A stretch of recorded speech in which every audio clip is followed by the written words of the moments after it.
keadaan dia yang sebenar, kalau katalah budak-budak yang main air tu jatuh, tergelincir licin, kau tengok bawah batu tu dalam tau sebenarnya. So masa situasi dekat sini tu, air jatuh ni memang deras, lepas tu dia berpusar kan.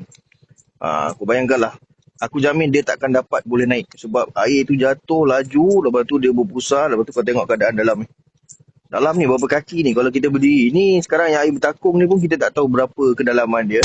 Tapi kalau kita tengok daripada permukaan air hingga ke tanah atas tu pun tinggi tu. Nampak kan? Lepas tu ni kolong ni lagi seram lah. Kalau dia bawa budak-budak ni masuk dalam ni, memang terperangkap habis lah. Lepas tu nak ambil masa dia keluar dekat sini tu, masa tu ni pun, masa aku tunjuk video tu memang dalam kan. Masa dia keluar tu tak tahu dah selamat ke tak masa tu kan. Tapi aku pasti kalau kita tengok keadaan air dekat sini, memang dia akan berpusar je dekat situ. Mungkin terperangkap dekat dalam celah-celah lubang tu. Sebab itulah bahaya lah. Tengok lah. Batu ni sebenarnya licin ni. Kau tengok hijau-hijau tu semua berlumut. Okay. Inilah keadaan dia bila kunci air ni ditutup. Kalau dia buka memang air deras.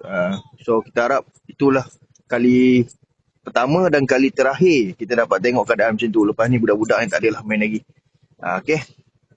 Okay, mantap